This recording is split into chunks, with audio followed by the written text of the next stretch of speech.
السلام علیکم دوستوں، الیقین میڈیا کے ایک اور ویڈیو میں آپ کا استقبال کرتا ہوں۔ میں ہوں آپ کا دوست عارج۔ آج ہم بات کرتے ہیں شیطان کے دھوکے اور بھی شیطان سے ریلیٹڈ کچھ اہم باتیں۔ صحیح بخاری میں حضرت ابو ہریرہ رضی اللہ تعالیٰ عنہ کہتے ہیں کہ حضرت محمد نے فرمایا، لوگوں میں سے کچھ شخصوں کے پاس شیطان آتا ہے اور یہ کہتا ہے کہ یہ کس نے پیدا کیا، یہ کس نے پیدا کیا، یہاں تک کہ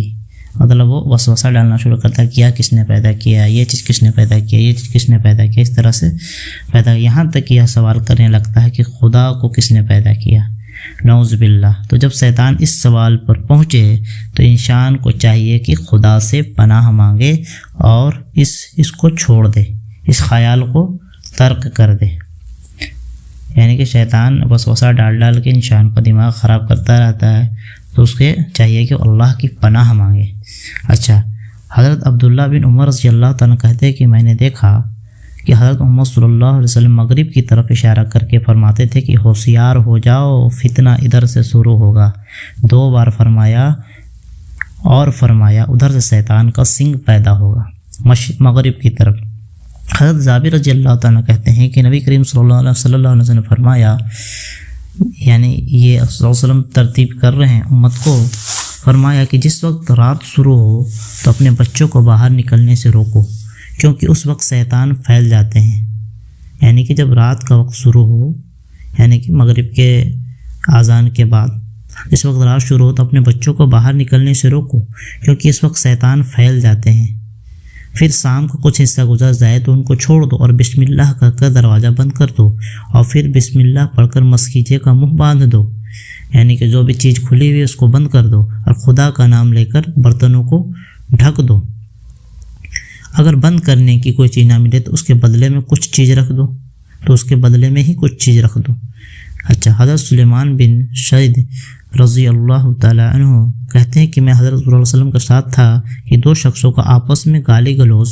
کرتے دیکھا۔ ان میں سے ایک کا چہرہ لال ہو گیا تھا اور گلے کی رگیں پھول گئی تھی۔ حضرت محمد صلی اللہ علیہ وسلم نے فرمایا، میں ایک ایسا کلمہ جانتا ہوں کہ اگر وہ یا شخص پڑھ لے تو اس کا غصہ فوراً جاتا رہے گا، یعنی اعوذ باللہ من الشیطان الرجیم پڑھ لے تو اس کا غصہ ختم ہو جائے گا۔ اس میں ایک نصیحت ہوگی کہ کبھی بھی گالی گلوچ جائے تو گالی گلوچ یا غصے ہو جائے تو اعوذ باللہ من الشیطان الرجیم، میں نے شیطان مردود سے اللہ کی پناہ مانگ لے،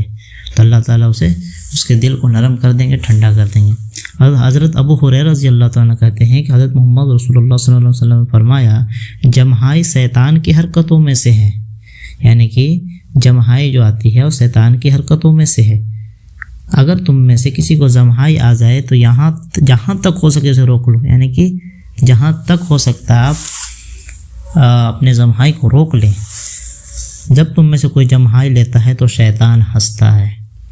حضرت ابو قتادہ رضی اللہ تعالیٰ عنہ کہتے ہیں کہ نبی کریم صلی اللہ علیہ وسلم فرمایا، اچھا خواب خدا کی طرف سے ہوتا ہے اور پریشان خواب شیطان کی طرف سے، مگر تم لوگوں میں سے کوئی شخص پریشان خواب دیکھے تو اپنی بائیں طرف تھوک دے اور خدا کی پناہ مانگے تو یہ خواب اس کو نقصان نہ دے گا۔ حضرت ابو ہریرہ رضی اللہ تعالیٰ عنہ کہتے ہیں کہ حضرت محمد رسول اللہ صلی اللہ علیہ وسلم نے فرمایا، جب کوئی شخص سو کر اٹھے اور وضو کرنا چاہے تو 3 بار ناک صاف کر لیا کرے، کیونکہ ان کے ناک میں شیطان رات گزارتا ہے، اس لیے وضو کرتے وقت ناک میں پانی ڈال کے ناک کو جھاڑا جاتا ہے۔ حضرت ابن عمر رضی اللہ تعالیٰ عنہ کہتے ہیں کہ حضرت محمد رسول اللہ صلی اللہ علیہ وسلم نے فرمایا، ممبر پر خطبہ فرما رہے تھے تو آپ نے فرمایا کہ سانپوں کو مار ڈالنا، سانپ کو مار ڈالنا۔ اور بھی آگے حدیث ہے، تو سانپ کے بارے میں یہ حکم ہمارے نبی نے دیا ہے، اور کافی حدیثوں میں اس کا ذکر ملتا ہے کہ سانپ کبھی بھی اگر گھر میں دکھ جائے سانپ یا چھپکلی دونوں کے بارے میں، تو اس کو پہلے ایک بار آپ پوچھیں کہ اگر تو جنوں میں سے ہے تو چلا جا، 3 بار پوچھ لیں، اگر تو جنوں میں سے ہے چلا جا، اگر تو جنوں میں سے چلا جا۔ علماء نے یہ چلا جا، اگر وہ نہیں گیا تو آپ اس کو مار دیں، اگر باہر دکھ جائے تو کوئی ٹینشن نہیں، اس کو آپ مار سکتے ہیں، کوئی مسئلہ نہیں ہے۔ اگر ایک ڈیٹا ہے، مجھے تو ایگزیکٹ یاد نہیں ہے کہ ایک سال میں سانپ کاٹنے سے کتنا لوگوں، لاکھوں کی سنکھیا میں پورے دنیا میں آدمی مرتے ہیں سانپ کاٹنے سے، لاکھوں کی سنکھیا میں، ہزار نہیں لاکھوں کی سنکھیا میں۔ اس لیے ذرا غلط فہمی میں نہ رہے، ذرا بھی رحم نہ کرے، سانپ دکھے ترنت مارے۔ اور چھپکلی کا بھی مارنے کا حکم ہے، جبکہ چھپکلی کو مارنے کا حکم ہے کہ کافی ثواب کا بھی اس میں باعث ہے، تو اس لیے یہ مت سوچے کہ اپنا دماغ نارمل نہ کریں۔ جو بیسک چیز ہے، جو فیکٹ ہے، آپ چھپکلی کا بھی ڈیٹا اٹھا کے اگر دیکھ لیں، آج سے 10 سال کا صرف چھپکلی کا ڈیٹا، تو اس سے بھی ہزاروں آدمیوں کی موت ہوئی ہے۔ تو بڑے خطرے کی طرف اسلام کبھی بھی اس چیز کے اوپر کافی انصاف والا مذہب ہے کہ وہ دیکھتا ہے کہ کہاں اعتدال ہے، انصاف کرنا جانتا ہے کہ بڑا نقصان کس میں، چھوٹا نقصان کس میں ہے۔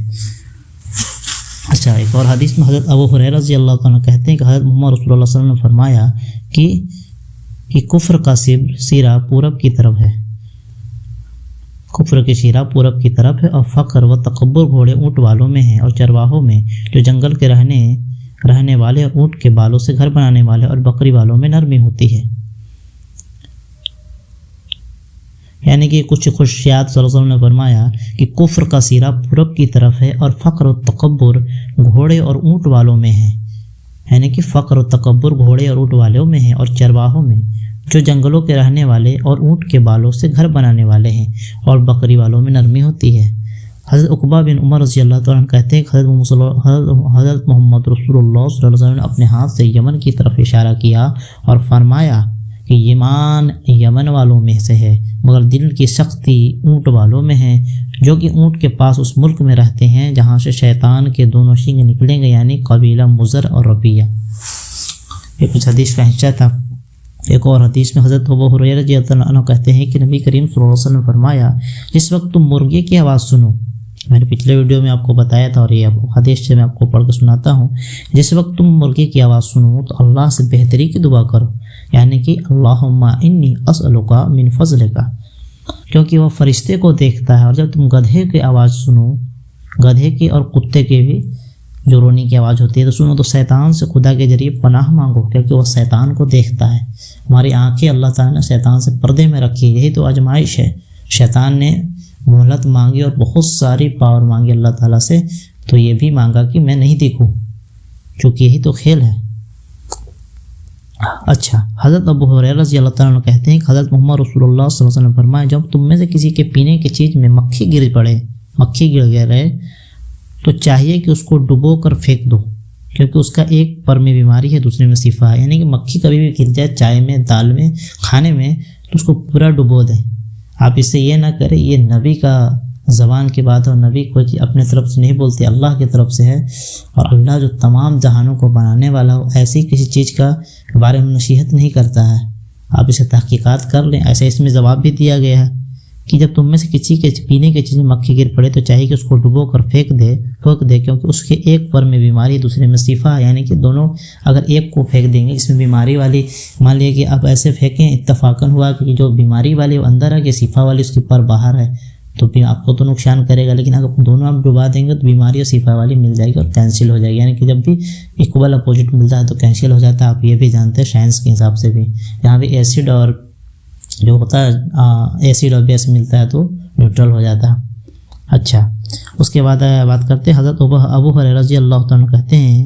کہ ایک زنا کرنے والی عورت اپنے کتے کی وجہ سے بخش دی گئی۔ یہ کہانی تو اپنے بچپن سے اس کے بارے میں سنا ہوگا، لیکن غور بھی کبھی کبھی کیا کریں۔ کتے کی وجہ سے بخش دی گئی کہ وہ کتا کنویں کنارے پر تھا، پیاس کی وجہ سے زبان نکال رہا تھا اور مرنے کے قریب تھا کہ اس عورت نے اپنا موزہ نکالا، اپنا دوپٹہ باندھ کر اس کو پلایا، جس کی وجہ سے وہ بخش دی گئی۔ اور ایک اور یہاں پر ایڈ کر دوں کہ ایک وہ نمازی کتابی اور جو عبادت گزار تھی، وہ بلی کو مطلب اسلام میں اور بلی کو باندھ کر چلی گئی، اور بلی بھوک سے تڑپ تڑپ کو مر گیا، اللہ تعالیٰ نے اسے جہنم اس کے لیے یہ کر دی۔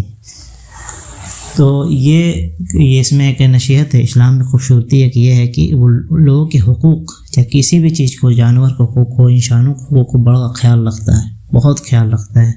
اور یہ اس کا خیال آخرت میں بھی رکھا جائے گا کہ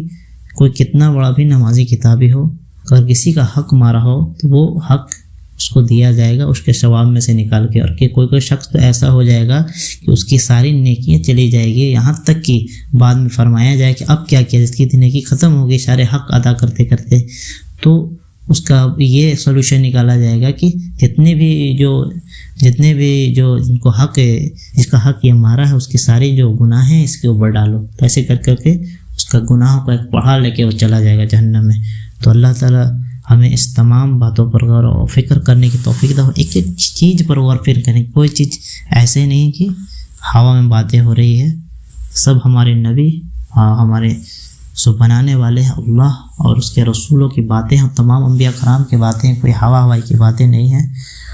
ایک دن آنا ہے اور فیصلہ ہونا ہے اور میدان سجنا ہے اور ہم سب کو حساب دینا ہے۔ اللہ ہمیں تمام بڑے بڑے گناہوں سے بچا اور تمام مسلمانوں کو بھی بچا اور ہمیں نیک کام کرنے کی توفیق عطا فرما، زندگی بھر گناہوں سے بچنے کی توفیق عطا فرما، آمین ثم آمین۔ اس چینل کو سبسکرائب کریں، شیئر کریں، لائک کریں اور اپریشیٹ کریں۔ ملتے ہیں ایک نیکسٹ ویڈیو میں۔